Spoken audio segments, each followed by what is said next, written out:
normal, proteína inductora de apoptosis en células cancerígenas, P53.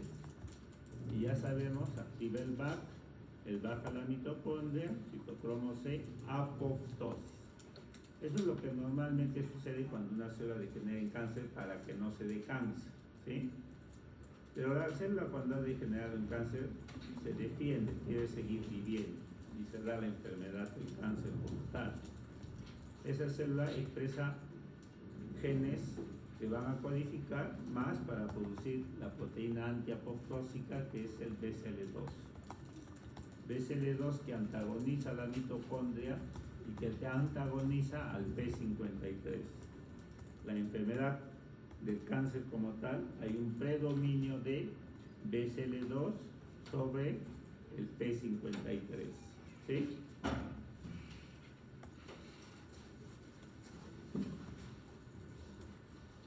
Hay otros mecanismos de muerte celular, algunos programados, otros no, y vamos a ver, es un tanto complejo. Un segundo mecanismo de muerte celular es la autofagia. La autofagia se da en células viejitas, senescentes.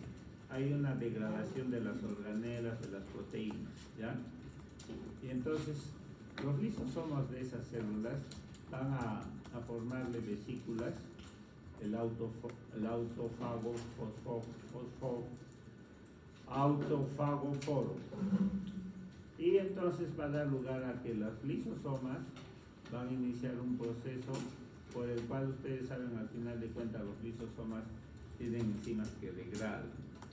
Van a degradar estas proteínas viejas, pero más bien se van a convertir en proteínas nuevas, generadores de energía, generadores de vida, ¿ya? Entonces la autofagia como tal es un tipo de sobrevida, ¿ya? En la cual la célula se come a sí mismo lo viejo para construir algo nuevo, ¿ya? Como tal, hasta ahí es autofagia, ¿ya? Autofagia. Hasta ahí no es una muerte, sino es una sobrevida.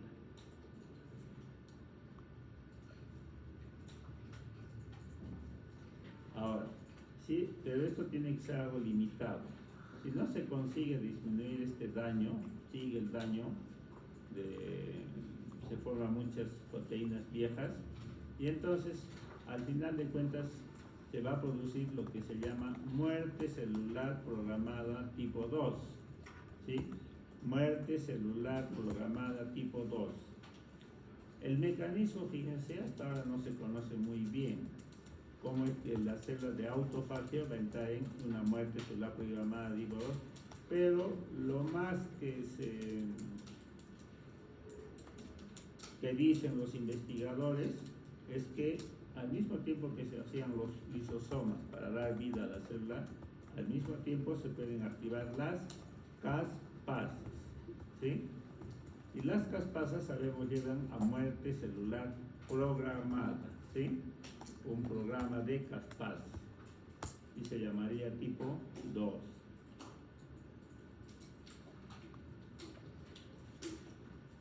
Ya, hasta ahí autofagia, pero vamos a volverlo a ver. El tercer proceso de muerte es la necrosis. Ya necrosis es cuando hay daño en la célula directamente. Determinados estímulos, por ejemplo, la hipotermia, la hipoxia, las radiaciones gamma, pH bajos ácidos, traumatismos directamente a una célula, van a producir daño en la célula. ¿Daño de qué? De proteínas, de lípidos, de hidratos de carbono, de ácidos nucleicos, ¿ya? Y entonces se produce daño. Se va a producir los llamados DAM, también hay DAM, patrones moleculares asociados a daño. Entonces, en este proceso de necrosis se pierde la membrana plasmática. Ese proceso de daño destruye membrana plasmática y hay una pérdida de esta membrana plasmática, ¿ya?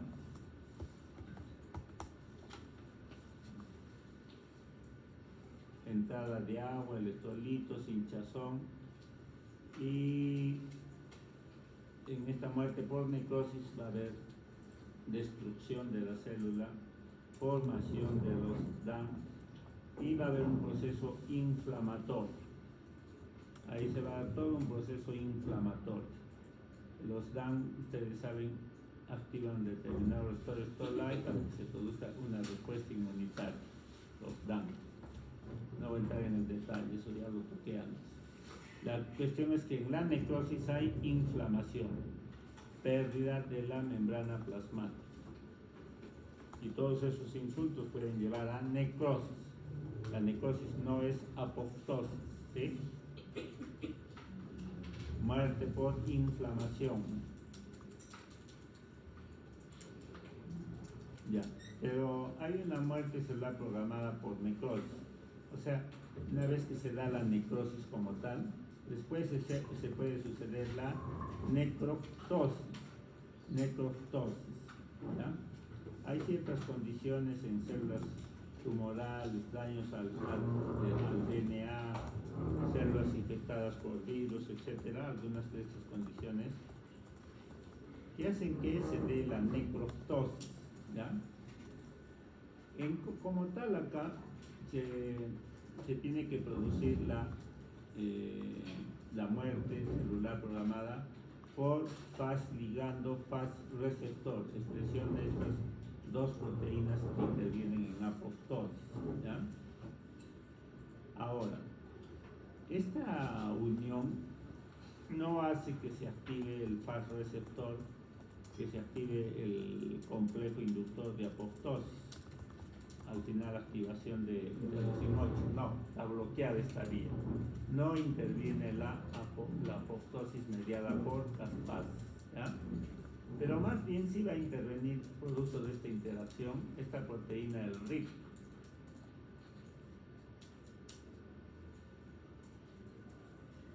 El RIP como tal va a hacer de que actúe sobre las mitocondrias para que las mitocondrias puedan liberar, ustedes recuerdan, sus proteínas pro-apoptósicas, endonucleasa G, citocromo. Y entonces esa muerte es la que se llama la necroptosis, ¿sí? La necroptosis que es independiente de caspase y que más bien es promovida por el RIP, ¿sí?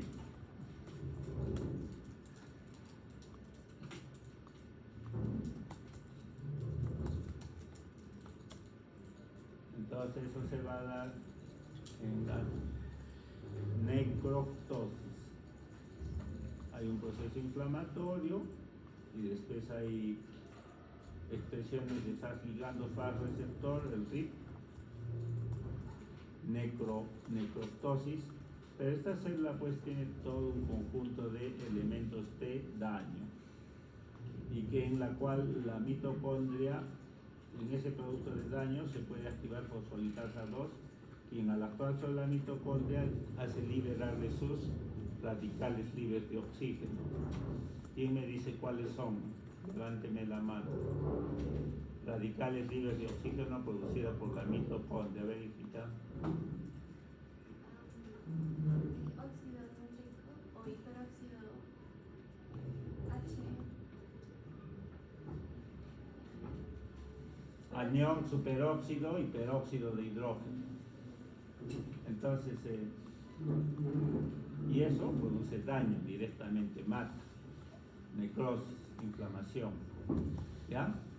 Por eso, por un lado hay necrosis, es otro mecanismo, fosfolipasa 2, y por otro lado hay necroptosis, ¿sí? Muerte celular programada.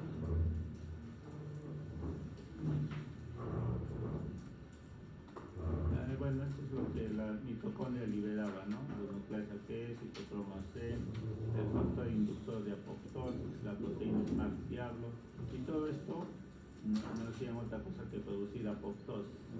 Pero en cambio también vía fosfolipasa 2 puede liberar radicales libres de oxígeno y producir daño. Bueno, la siguiente es para que vean una determinada proteína como el factor de necrosis tumoral, hay otros también, tienen acciones duales. en el sentido de que pueden promover la vida de la célula o bien pueden inducir la muerte de las células, ¿sí? ¿De qué depende esto de la célula? Célula que sirva va a querer seguir viviendo, le va a decir al receptor del factor necrosis tumoral, yo quiero seguir viviendo. Y célula que esté viejita y que ya no sirva, le va a decir al receptor del factor necrosis tumoral, sabes que yo ya no sirvo, entonces prográmame mi muerte, quiero morir, ¿sí? Entonces el factor necrosis tumoral tiene sus receptores que acá los vemos, ¿ya?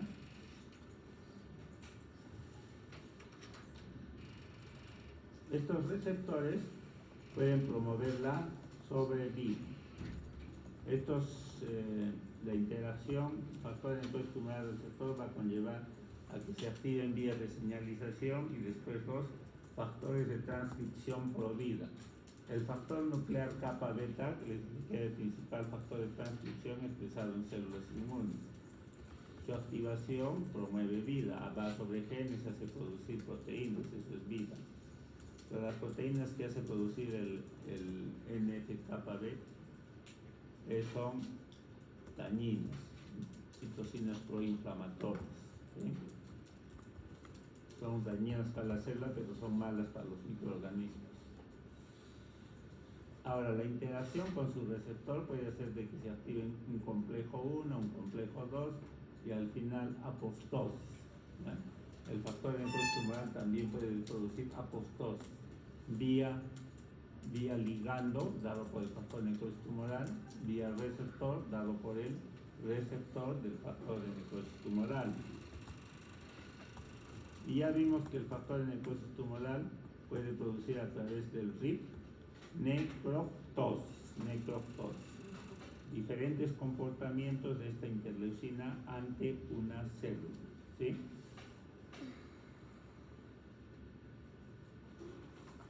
Para complicar la vida hay otro concepto, piroptosis. ¿Qué es la piroptosis? En el capítulo, en fase 1 les hice esto, cuando hablé de los receptores Toll-like, había receptores de membrana y había receptores en otras organelas. ¿Cuáles?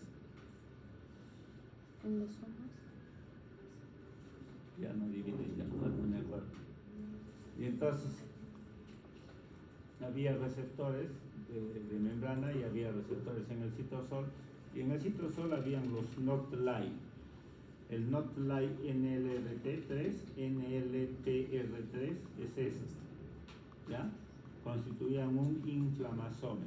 ¿Por qué se llama inflamasome? Porque va a dar lugar a un proceso inflamatorio, en la cual este inflamasome 3, dentro de lo que sus elementos constitutivos estaba la procaspasa 1, ¿ya? ¿Y qué hacía este inflamasome en el RP3? Todos ellos activaban a la caspasa 1 para que se forme la caspasa 1 para que intervenga sobre quién, prointerleucin 1 beta, prointerleucin 18, ¿sí? Y estos se activen y salgan fuera de la célula. Y nuevamente reitero, ambos son proinflamatorios, ¿ya? Esa inflamación atraerá células para matar a los microorganismos, como los PAN que están estimulando al NAL-RP3, ¿sí? Para eso se da el proceso inflamatorio que al mismo tiempo me produce daño a mis células, ¿sí? De ahí viene el proceso inflamatorio y de ahí viene el nombre de inflamasome, porque hay un proceso inflamatorio. Interleucin 1, interleucin 18 son proinflamatorios. Pero ¿qué sucede en este proceso? ¿Sí? En este proceso sucede de que la caspasa 1 también puede activar a esta enzima, la gasdermina D, gasdermina. Gasdermina D más bien que va a producir apoptosis de esta célula. Apoptosis, ¿sí? Muerte celular programada. A este proceso se le va a conocer con el nombre de piroptosis. ¿De dónde viene el nombre de piro? Piro viene de fiebre, de inflamación. ¿Sí? Entonces una célula puede entrar en un daño inflamatorio, pero también al mismo tiempo en muerte celular programada, piroptosis, acá por gasdermina D. ¿Se dan cuenta?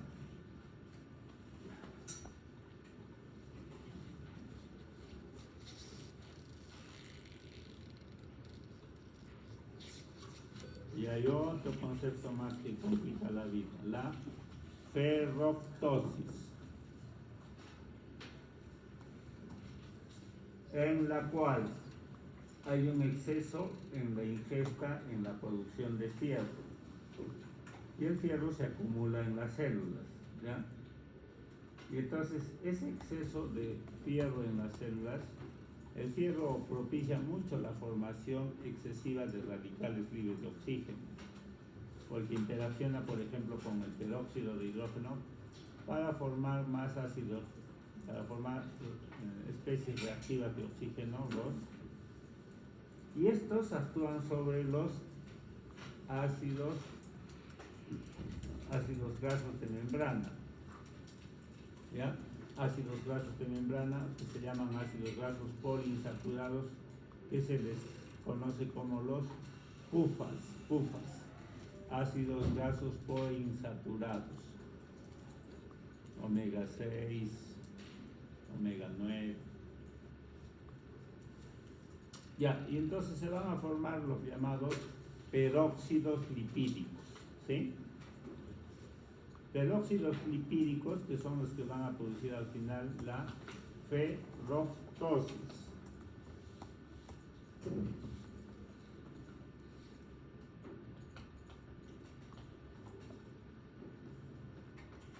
Esta ferroptosis va a ser peróxidos lipídicos, hay una enzima que ayuda a formar más todavía alcoholes lipídicos. Bueno, no voy a entrar en ese detalle. El concepto es que los peróxidos lipídicos conducen a ferroptosis, una muerte celular programada por excesiva cantidad de fierro. Entonces no hay que tomar mucho fierro, sí, pero moderado. Toda en la vida hay que ser moderado. Esta última diapositiva ya para que ustedes lo lean, el proceso de apoptosis, de autofagia, de necrosis. Muy bien, si tuvieran alguna pregunta.